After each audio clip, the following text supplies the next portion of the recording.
Hello, everyone. Thanks for joining us on another episode of the All Might Be Edified discussions on servant leadership. I have such a wonderful privilege to be here with AJ Crabill, who serves as the conservator at DeSoto Independent School District, where during his guidance, DeSoto improved from an F rating in academics, finance, and governance to B ratings, and as governance director at Council of the Great City School. He also served as deputy commissioner at Texas Education Agency and board chair at Kansas City Public Schools. He authored a chapter on school board leadership to improve student outcomes in the book On Leadership and Interdisciplinary Approach, edited by Denver Fowler and Megan Rail. And his book, Great on Their Behalf, Why School Boards Fail, How Yours Can Become More Effective, was just recently released. AJ believes that student outcomes don't change until behavior change. AJ affirms changing adult behaviors requires new mindsets, new knowledge, and or new skills. His intention is to transform student outcomes through the transformation of adult mindsets, knowledge, and skills, starting with his own. Well, welcome, AJ. So excited to have you on the podcast today. Yeah, thanks for having me, Keith. Well, you talk a lot about in your blog and you're writing about school boards. So in your mind, what makes up an amazing school board? The place I'd start is with the role of the school board, which is to represent the vision and the values of the community. So what you really want is you want as diverse a group as is necessary to capture the full spectrum of perspectives and worldviews that are present in a community. So in a smaller community that's a little bit more homogenous, it's an easier task. But in larger communities that just have folks from all over the place, in your large cities and things of that nature, it gets to be pretty complicated. The thing that I think a lot of people mistake is they think that a school board needs to be a bunch of educators or a bunch of people from professional careers and things of that nature, because I think often folks think that the school board is going to get in there and actually run the school on a day-to-day basis, but that's actually not the job. That's the job of the superintendent and the staff. You have professional educators who that is what they do. But the job of the board is actually very different than that. It's not to implement the vision and values of the community. It's just to represent the vision and values of the community. So you need folks who are willing to roll up their sleeves, go out and do a lot of listening in the community, get a sense of what's on people's heart for their children to know and be able to do, what are the core values that have to be honored, and are willing to, after doing all the work of listening to that, to write that down. In fact, when we think of district policy, really all that is the vision and values of the community committed to paper, written down and made plain, and then handed to the staff and say, this is what this community believes in. Make sure you go out and get these things done on behalf of our families and our students. And so anybody who's willing to do that, those are the people who are the right folks to serve on a school board. That's so interesting. I never thought about the role of a school board as representing and developing the values of a community and thinking about that. Now, even in a homogenous, smaller community, I would imagine you would find people who are on the school board where it's difficult for them to look outside themselves and think about the morals or the values of the community outside their own little world or their own cultural systems, or even to recognize their own biases. So how do you, as a leader, or especially as a servant leader, because I think there's a really good tie into servant leadership if we're talking about representing the values of a whole community, how do you see this growing to represent people outside yourself in a small community and then moving to a larger community to represent that large group of people and their whole value system?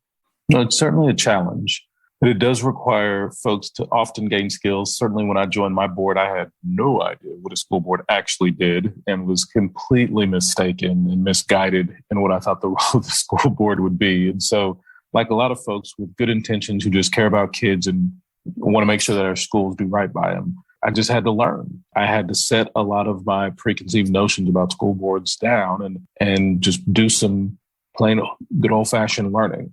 I see that's the same journey that a lot of other school board members across the country find ourselves on, is that we get there, we're not quite sure what the role is, and there's not always great training and great role modeling of what it looks like to represent the vision and values of the community.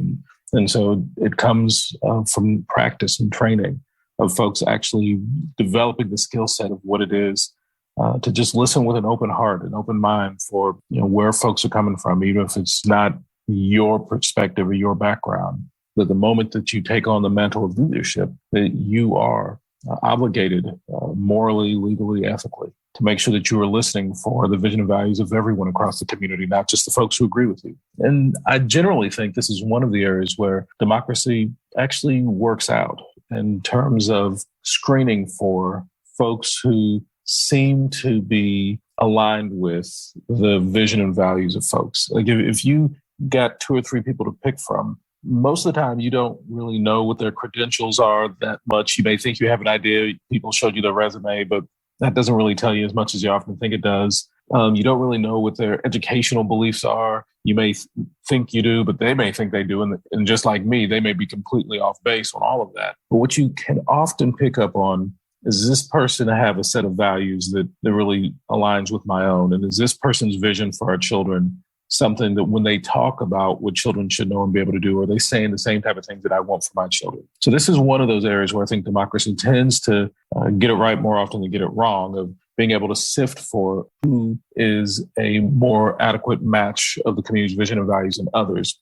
I think the challenge isn't so much in the selection at that point. The challenge then is how to help board members actually be effective at doing the job once they get it. I like that. That's a good thought. And so you mentioned, similar to me, that at some point you realized that you didn't realize what a school board's primary function was. Yeah. And you woke up to this mission, and I'm realizing that I need to wake up to this mission, and I'm glad we're having this conversation so I can become more enlightened. And so what was it that helped you realize this vision for a school board and helped you move in this direction? You know, I hate to say it, but the first thing that came to my mind when you asked that question was a memory of sitting in my car after a school board meeting. It was one of these horrible school board meetings that just went totally off the rails. It must have been closing in on 11, 12 o'clock at night, and we were just now getting out of this board meeting. I had this recollection of nothing of substance for children happening, a whole lot of adults kind of posturing and grandstanding and bickering, and us walking out of there without any clear sense of had we actually accomplished anything, and wondering like, why am I really even here? Like, this isn't what I thought I was signing up for. This isn't what I ran, to just kind of be miserable, sit in my car after board meetings in the middle of the night. And so, like a coward, I decided I would just quit. And so I went back to some of the people who worked on my campaign, this group of ladies who had volunteered, put a lot of time, a lot of energy. And, I felt like I needed to let them know first. It's like, hey, I can't do what I've come to do. And so I think I'm just going to have to get off this board because this is just, I'm not making any difference. This ain't the right thing for kids. It's not the right thing for me. And they looked at me and said, yeah, that's not going to happen. We did not work this hard to get you elected for you to punk out and decide that you're just going to quit. So you need to come up with a plan B. That plan ain't going to work. And, thank God for the wisdom of elders who pushed back and clarified that, giving up and walking away was not a viable option.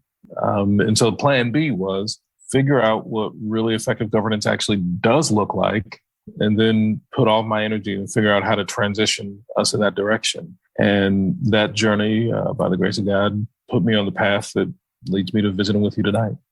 I'm really excited about the direction this conversation is going. And I'm really, I'm not excited that you had a massive failure, but I'm excited that you first recognized that you hit this wall.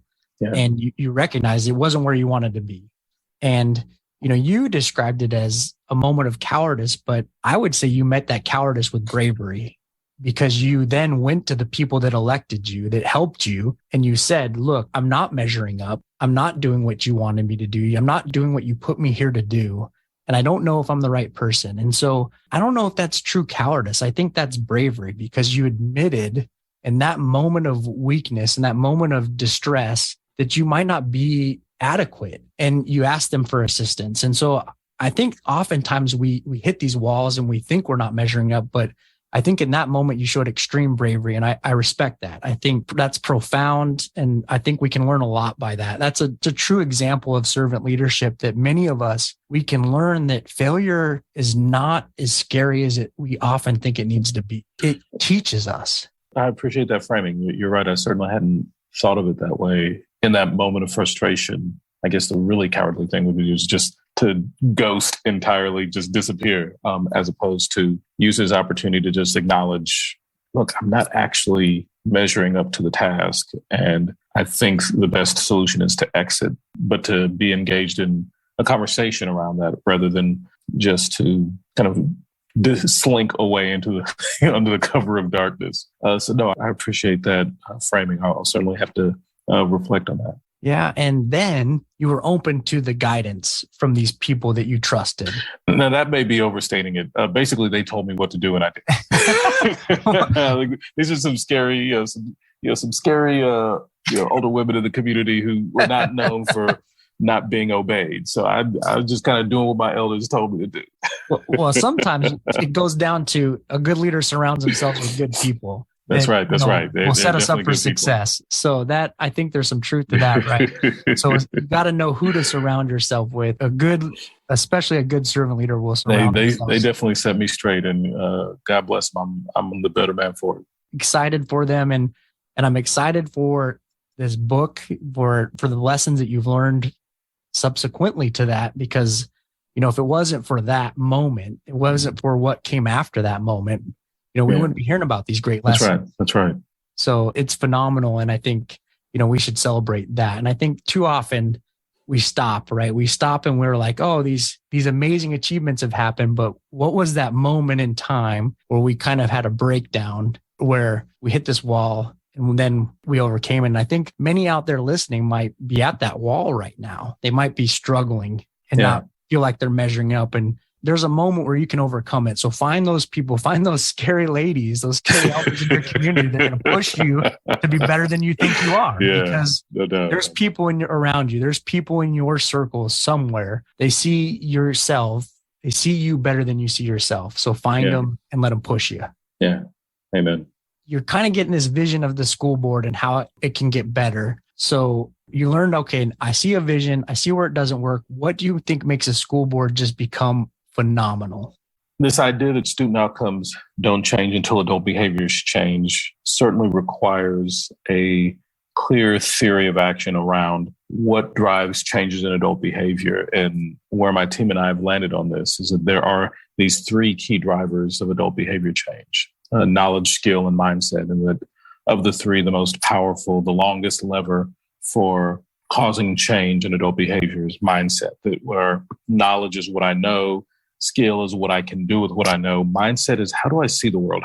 How are things that are occurring around me? How am I making meaning of those things? And inside of that meaning making, choosing behaviors that align with the view that I have of the world. And so if I have a view of the world that there's nothing I can do, that I should just give up and quit from the school board, then that leads to one set of adult behaviors. But when my mindset on the matter was forcibly adjusted by a group of my elders, the new mindset that I was forced to take on is I have to find a solution. And so the difference in behavior was a difference in shift of mindset. Like what I knew didn't really change in that moment. That's not what caused me to go in a different direction. The skills I had didn't change in the moment. That's not what caused me to go in a different direction. The mindset shifted from I should pack up and leave to I must stand and fight, but I've just got to find a different way to do so.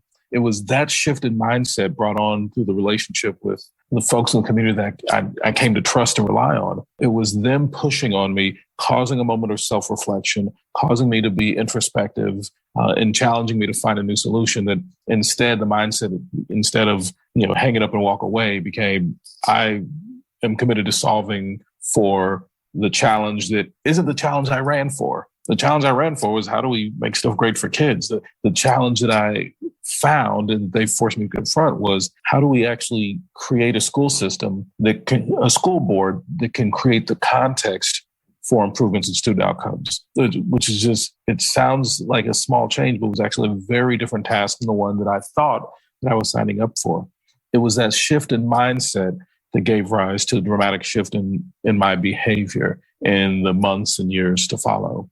And so of the three, knowledge, skill, and mindset, all three are necessary drivers for adult behavior change. But by far, the most powerful of the three is mindset, that as my way of viewing the world begins to shift, my behaviors will undergo significant shifts to become in alignment with that new way of viewing the world. In that moment, whatever knowledge and skills I have that have not been serving me well are now freed up to be powerful tools in service of the new direction, the new set of behaviors that I'm adopting. And so this then becomes the driver for our work as coaches trying to support school boards across the nation, is what is that critical pivot in mindset that will really free up boards to stand in their own greatness on behalf of the children they serve. One of the most powerful mindset pivots that we've identified is this transition from being adult inputs focused to being student outcomes focused. That is my mindset is my job as a board member is to manage all of the adult inputs, make sure that we buy just the right book and that we have just the right color of buses and that we have the right flavor of burritos and, the right color of paint, and that all of these adult inputs is why I'm here. I've got to make these critical decisions. And inside of that, board members get super caught up on all these little details, and there's so much bickering to be had because everybody then has their one little thing, their perspective on it. But as boards transition away from this obsession with adult inputs and instead say, you know what we're really here for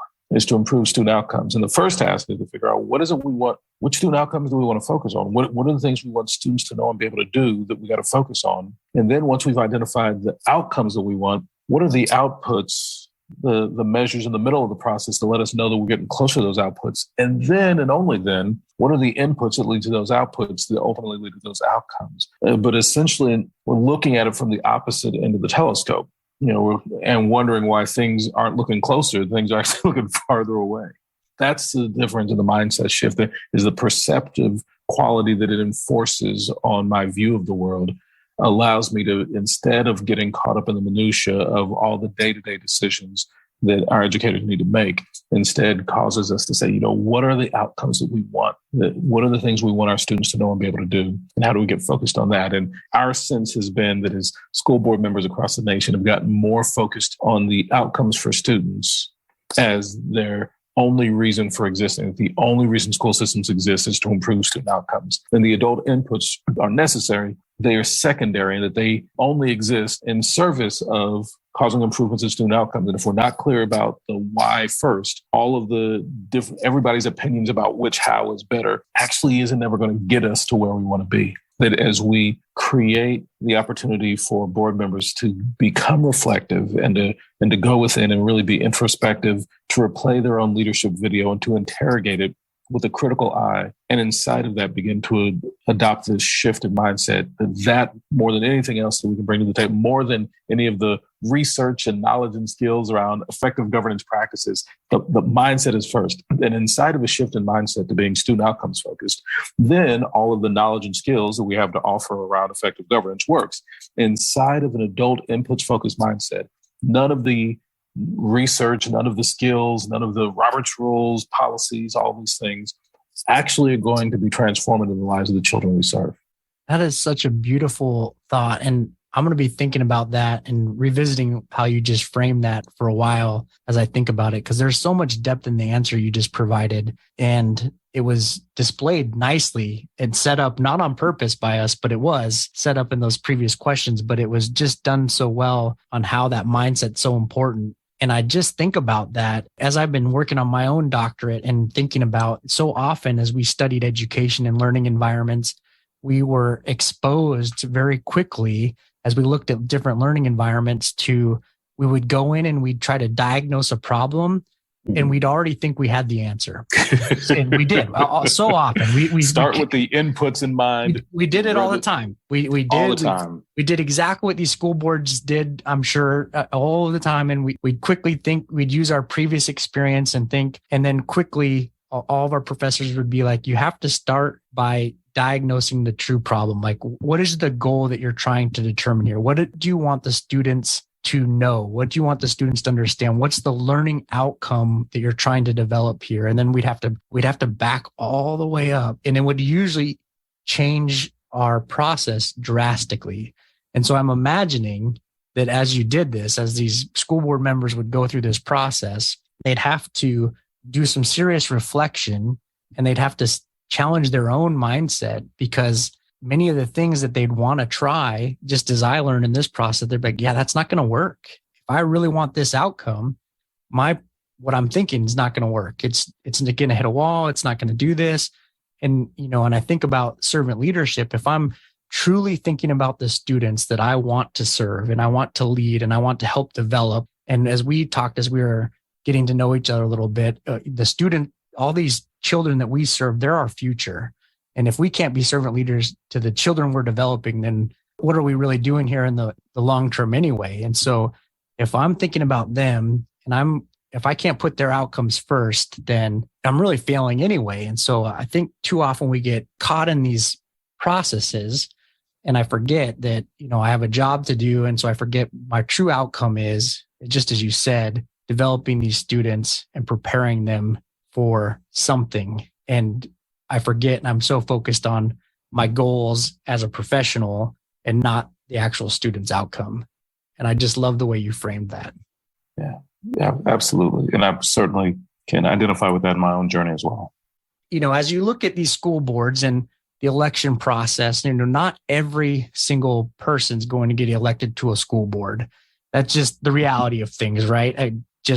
They're not big enough. We don't want everybody to, because then we'll probably defeat the purpose of this process. So how would you recommend the average person gets more involved with their communities in helping to establish that common vision or the common set of values, or just to be more involved in their school board processes? Yeah, I think a lot of people wind up on this journey much the same way I did, is that you just get involved as a concerned parent.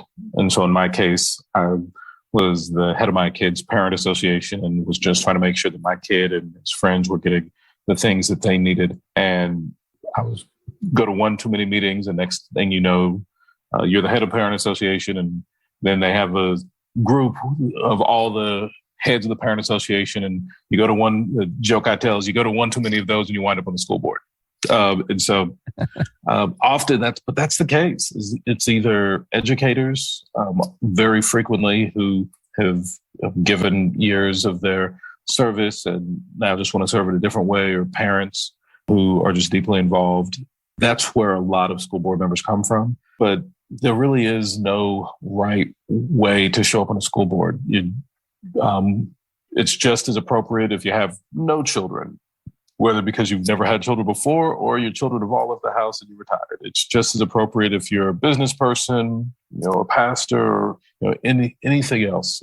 Again, one of the key things is that to effectively represent the vision and values of the community, it's helpful to have just as broad diversity of perspectives. So people that come from all different walks of life. And so I would just encourage anyone who feels kind of a calling on their life, the sense in their spirit that they're being called to serve in this way, to be open to be in a place of discernment around, am I willing to invest the time necessary? Because it is a bit of a time investment. In most states across the country, it's not a paid position. It's truly volunteer leadership. And so am I in a place where I can invest that time in my community and being a servant to the children in my area? And if that, after some discernment and prayerfulness, if that makes sense for you, then I say step into it. I love it. Now, I have maybe somewhat of a challenging question. I don't think it'll be challenging for you, but it might be challenging for some of our listeners. Now, there's a lot of divisiveness in our country, and there's a lot of polarization when it comes to education. And I think a lot of this polarization is very damaging to our student outcomes.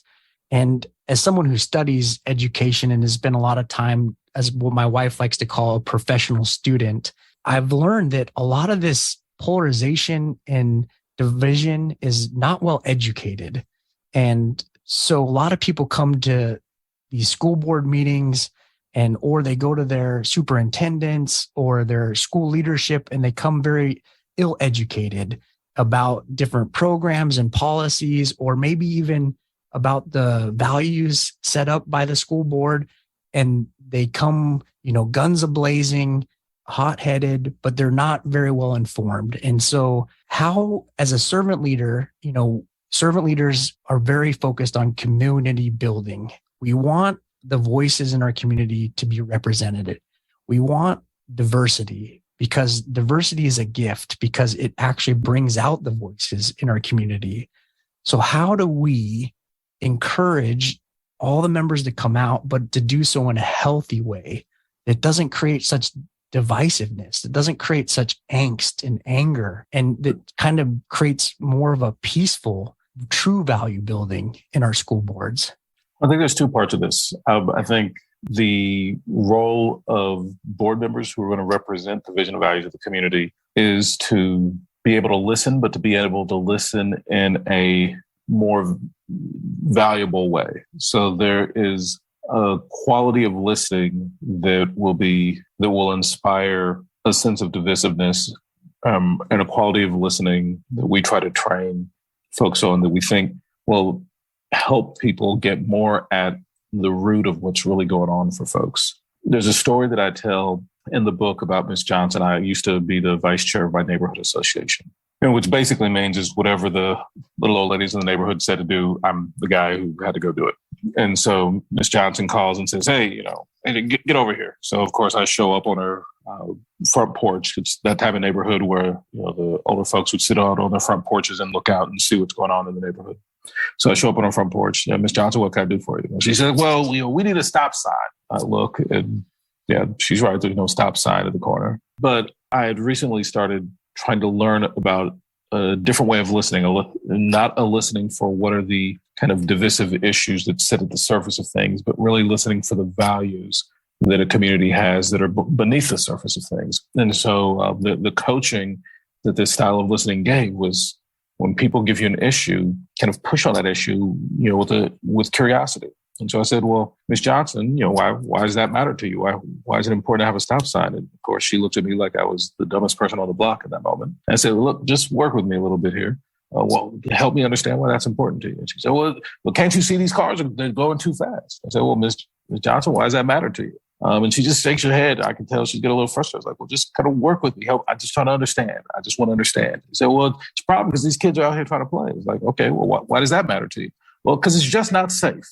And in that moment, I had pushed on an issue, this idea of I want a stop sign, until I got beneath the issue and got clarity about what was the value undergirding the issue. Well, what I suspect is all too often we get focused on issues, not focused on the values under the issues. So what I did with that is I took, okay, got it. So you want a stop sign, and the value under that is safety. Okay, well, let me go visit with some, the folks at the city planning office and see what they have to say. And so the city planner comes out, Therese meets with me, and she looks at the street and says, well, there's a few things we could do here. We could put speed bumps in, we could put a roundabout, we could make this a two-way street, because cars on a two-way street will go slower than cars on a one-way street. All this kind of urban planning stuff that I don't know, because I'm not the city planner. That's what she's here for. And so she's explaining all these options to me. I go visit with other people on the block and say, hey, do you all have any concerns about safety? It's like, oh, yeah, well, this traffic is going too fast, and I think we should do this. And so then at the end of all things, once all the variables are crushed, Therese goes back to the city and they say, we got some funds. Don't worry. We're going to make these particular blocks a little bit safer. We'll put in some speed bumps. It'll slow down the traffic. So I go back to Miss Johnson. Miss Johnson, this is going to be great. You're going to be so satisfied. I heard your concern about safety, and the city has funded. They're going to come in next week and they're going to install some speed bumps. But Keith, intelligent man, you probably know where the story's going. Was Miss Johnson happy with her speed bumps? Probably not. No, she was absolutely not happy with her speed bumps. But she was happy that cars were going slower. And the other people on the block were happy the cars were going slower because it was accomplishing this underlying issue of safety. But she was not happy because that is not what she asked for. She didn't ask for a speed bump. She asked for a stop sign. But this reveals a critical distinction in what the actual role of the school board is. The role of the school board is not to provide the issues of community members. It's to represent the values of the community. In that moment, I did what I had been elected as a community neighborhood association officer to do, to represent the values of the people on that block. It is not my job to represent the issues of Ms. Johnson, as influential in the neighborhood as she may be. Representing her specific issues, not my job. Representing what is the value of the community and what are the most optimal way to try to meet the realities of those values. That was, in fact, my job. And this is a struggle that a lot of elected officials run into. It's so easy to get caught up trying to please everybody by giving them whatever their stop sign is, that we actually lose track of. That's not actually the job. The job is to represent the one. Did I actually go and visit with other folks, or did I just take it all from Miss Johnson's word and just do what Miss Johnson said because she's Miss Johnson? She's very influential. Or did I actually go out and listen to other folks on the block? Did I actually consider all the variables? Resources are at a premium.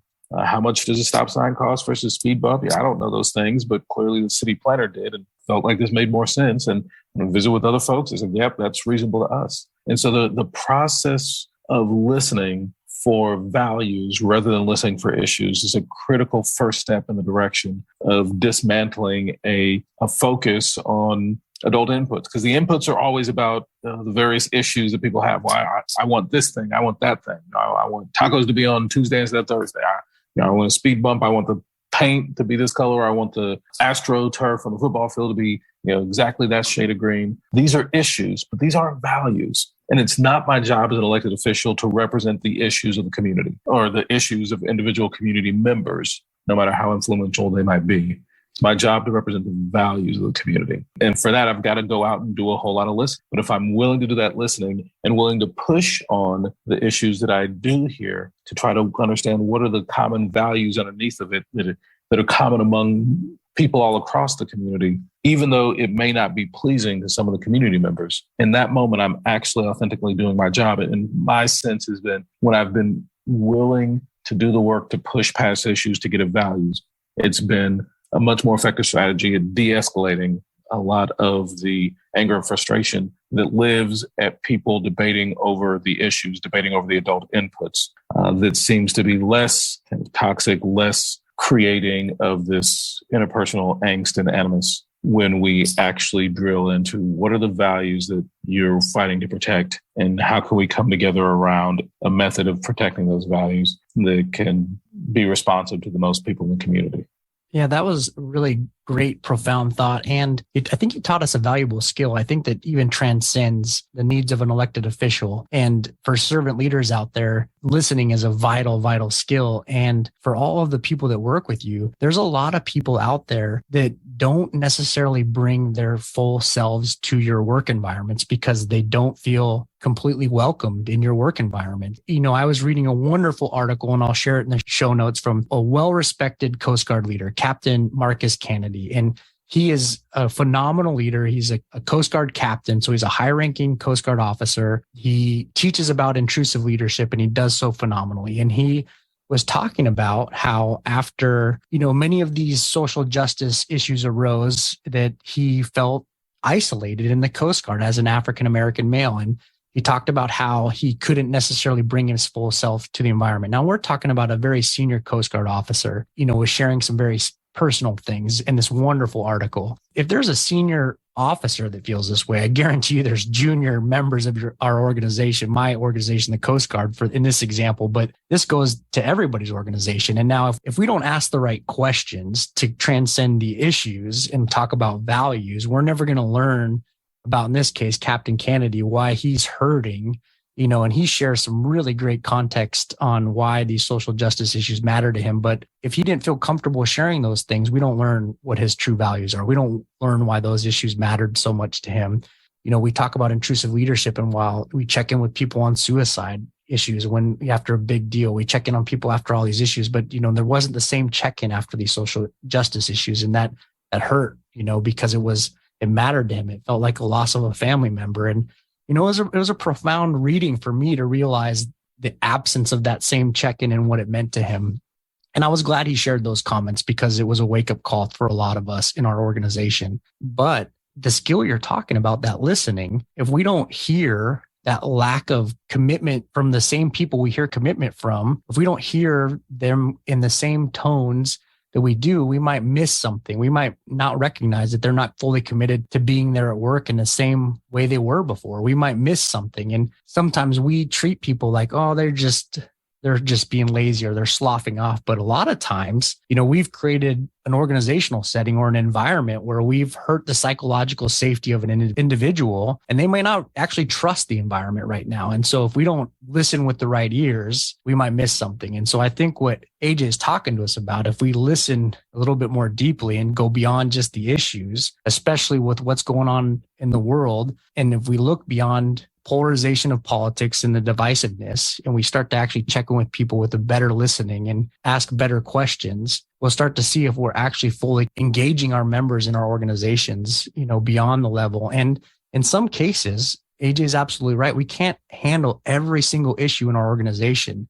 We have to be able to know what our values are, but we have to own that as well. So we have to be able to communicate to our members, I heard your issue, but these were the way we addressed it according to our values. And I think people can respect that. And not everybody's going to get the stop sign they want. Exactly. You had this wonderful conversation with the lady. She got the result she wanted. She just didn't get it in the way she wanted it. Yeah. And I think this is challenging because I think often is in positions of leadership, we feel like we have to deliver people the stop sign. And it doesn't always sit well to not have been the guy who showed up with the stop. There's a lot of political and emotional celebration that goes along with being the guy who constantly shows up with a stop sign all the time. But that's not actually the role. And I'd go so far as to say it's not actually healthy because it's not honoring the full spectrum of interest across the entire community. It means that we haven't done the authentic work of getting at what are this community's values and how do we honor those. It means that I've traded in my obligation to represent the visions of the community in exchange for the political benefits that I get from honoring the issues of individuals.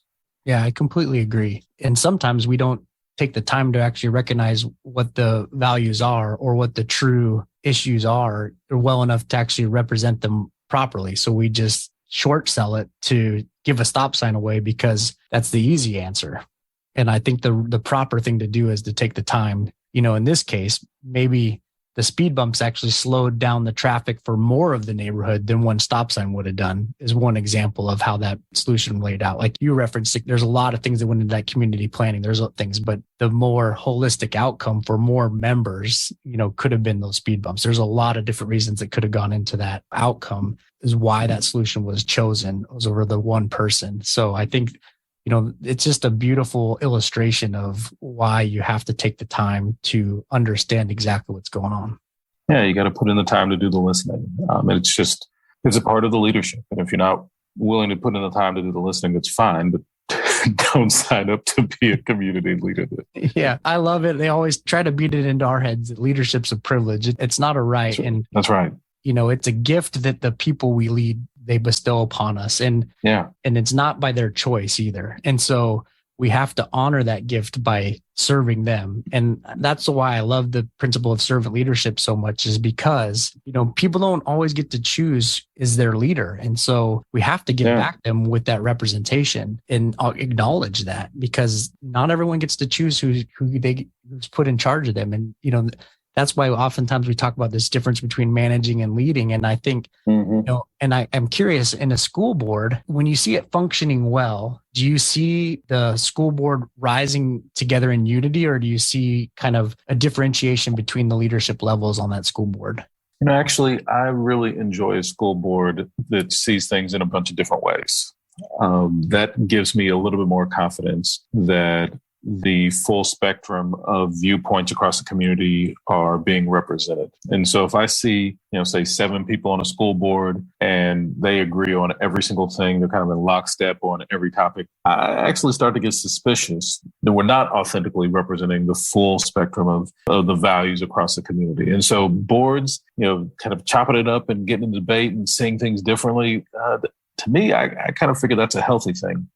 But the difference is that what a healthy board will do is that once the decision is that they will argue and debate for the perspective that they hold and they feel is representative of the community. But that once the decision is made, folks will be like, all right, well, we're done here. It's time to move on to the next thing. And, we're going to get behind this thing. When I was board chair, we had a 9-member board, and there were an awful lot of times where there was an 8-1 vote, and I was the one no vote on something. And so the media would run up to me with their cameras and stick their camera on face. Hey, well, you're the board chair, and they voted against your recommendation. So you were a man of righteousness. Isn't this board evil to go against what you recommend? And what they're looking for was, me to stand in this false sense of righteousness that they foisted upon me, hoping that it would be this ego candy that I would, latch onto. But part of the mentoring and training I received was that once the vote is taken, that we stand in solidarity, that our best chance for getting the outcomes we want for students lies in having a coherent organization where everybody's rowing in the same direction. And if the board just voted 8-1, even if I'm the one, that I don't start rowing in the opposite direction. Like, that's not going to help us move the canoe in the direction that we want. I've got to be willing to decide to behave in such a way that once we've made a decision that we're rowing in that direction, I need to put my oar in the water in the same way as everybody else does. And so what happened, they run up to me with the cameras and all these things. I'd say, hey, I trust the wisdom of this board, and this is the decision we've made, and this is what we're going to go out and do for students. And I said, well, wait a minute, you voted against this. We heard you argue very aggressively against this course of action. So don't you agree that this is a horrible course of action? I said, I trust the wisdom of this board. I believe in democracy. I believe that the 9 of us are wiser than the 1 of us. And so I trust the wisdom of this board, and this is what we're going to do. We're going to go out and get it done for kids. And once you know it, after a few months of hearing that same message over and over, they just stop showing up at meetings. It's like, well, we're just not going to get the quality of drama that we were hoping for here. But that's what I expect healthy boards to do, is to absolutely debate for the different perspectives that they understand to be representative of the community's vision. But then at the end of all things, they vote. And then wherever that vote goes, 9 of us all put our oars in the water and say, okay, well, this is the direction we're rowing. It's time to get going. Yeah, such a wonderful principle of unity, and that's how things get done. And I also just deeply respect the humility you display in just moving forward to support your peers on that board. And just, that is a profound example of servant leadership. I just love it. And, that's leadership by example. And there's no better form of leadership, in my opinion. Just such a great way to move forward. And it'd be easy to create division in that board by saying something like that to the media, and just that's not going to help anyone. And just what a wonderful example. And that just brings me to the challenge for this episode is AJ talks a lot about mindset. And I think that there's a lot that we could learn from reflecting upon our own mindset, and to reflect along the lines of thinking about when a decision is made in our organizations that we don't agree with, how do we react? Do we support the decision, or do we stand as a roadblock to that decision? To really think about it, spend some time reflecting upon it. What do we do in our organizations when a decision is made that we don't agree upon? And think about it, because if we're a servant leader, we're not going to stand in the way of our organization. We're going to support the members of our teams. We're going to support the members of our organization. We're going to support our families, even if we don't agree with it. Even if it's the wrong decision, completely 100% wrong.